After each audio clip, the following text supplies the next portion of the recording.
Ya, terima kasih Anda masih bergabung bersama kami dalam Market Opening, pemirsa, dan sudah tersambung melalui line Zoom bersama dengan Bapak Hans Kui. Beliau adalah Direktur dari Anugerah Mega Investama. Selamat pagi, Pak Hans. Ya, selamat pagi Pak. Iya, apa kabar Anda hari ini?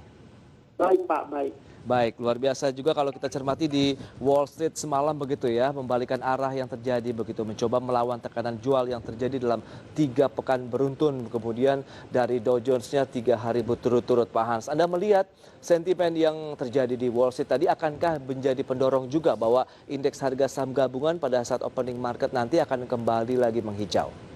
Ya, ya itu yang menjadi harapan kita gitu Ya. dan diperkirakan indeks kita mungkin akan mencoba rebound ya. Oke. Kalau kita lihat di Wall Street sendiri tidak ada sesuatu berita yang benar-benar positif yang menyebabkan pasar mereka menguat. Ini benar-benar pure technical rebound sesudah market mengalami tekanan turun cukup banyak ya. Jadi mungkin ini juga akan terjadi di bursa kita. Nah, kalau kita lihat kemarin cuma ada testimoni dari Chairman Federal Reserve, Jerome Powell, yang menegaskan mereka akan mendukung perekonomian ya selama dibutuhkan. Artinya memang sebelumnya mereka sudah menegaskan tidak melakukan bunga negatif gitu yang pertama. Betul. Yang kedua tidak menambah quantitative easing, artinya kebijakan mereka tetap gitu.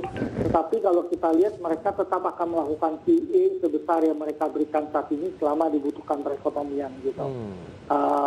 Jadi mereka juga menegaskan memang jalan panjang ya untuk mencapai pemulihan ekonomi ya gitu. Jadi artinya stimulus pasti akan panjang dilakukan gitu. Ya, itu dia juga. Karena kita tahu stimulus juga akhirnya tidak bisa dikatakan akan segera meluncur ya Pak Hans dalam waktu dekat ini di Amerika Serikat begitu. Karena kita tahu ada beberapa hal yang perlu dicermati di Amerika Serikat sendiri dengan adanya lockdown juga yang rencananya akan diberlakukan di sana Pak Hans. Dan kalau kita lihat di wilayah Asia tadi ada beberapa laporan yang menarik di mana ini masyarakat investor di kawasan Asia mencermati dari sektor perbankan yang kemarin pada berguguran begitu karena adanya dugaan penggunaan dana yang tidak bisa dipertanggungjawabkan begitu Pak Hans. Bagaimana Anda melihatnya? Ya, memang kalau kita lihat pasar Amerika sendiri dari kemarin sama dengan Asia juga rata-rata juga melemah karena kasus perbankan ya. Jadi ada diperkirakan ada 5 bank besar yang dianggap ikut serta dalam transfer dana yang dianggap ilegal. Tetapi karena udah berlangsung dalam 2 abad, artinya udah cukup lama, kemungkinan akan melibatkan banyak sekali perbankan ya, karena mereka akan dituduh tidak melakukan KYC dengan baik, kemudian tidak mendukung undang-undang anti money laundering, dan kemungkinan berujung pada denda ya gitu. Nah tentu kalau dendanya besar ini yang menyebabkan harga-harga saham perbankan tersebut mengalami tekanan turun ke bawah gitu.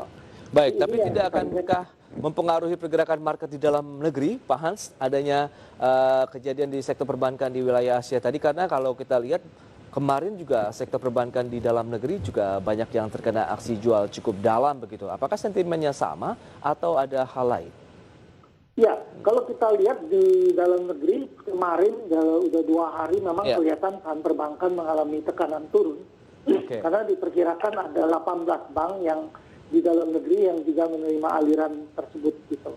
Mungkin ya kalau kita lihat ini yang menyebabkan orang berpikir bahwa mungkin aja perbankan-perbankan nasional juga akan terimbas gitu. Tetapi secara umum kami berpendapat bahwa ini mungkin agak kecil ya karena tentu kalau kita melihat dana itu berasal dari luar negeri dan tetapi dana itu udah ada di perbankan kemudian ditransferkan ke bank kita, tentu harusnya tidak terlalu bank-bank kita kan sudah mengecek dulu ya karena dana-dana itu kan transfer antar bank gitu. Betul. Jadi menurut kita sih dampaknya ke Indonesia kasus itu memang nggak terlalu besar sekali, tapi memang sentimennya negatif ya.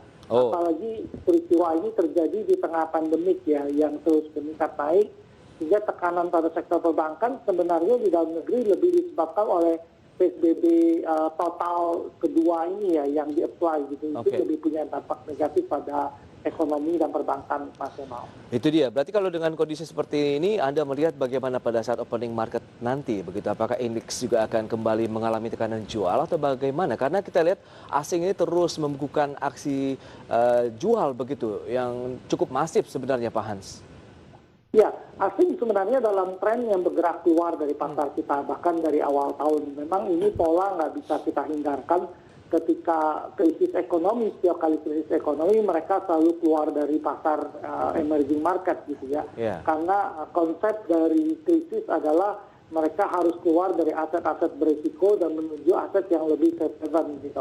Nah, kita tahu bahwa emerging market itu punya dua risiko. Pertama ada risiko mata uang mereka, karena fluktuasi mata uang. Yang kedua adalah risiko sendiri bahwa saham-saham emerging market itu dianggap lebih berisiko ya kalau dibandingkan dengan advanced country gitu. Ini yang menyebabkan rata-rata mereka bergerak keluar pada pasar kita.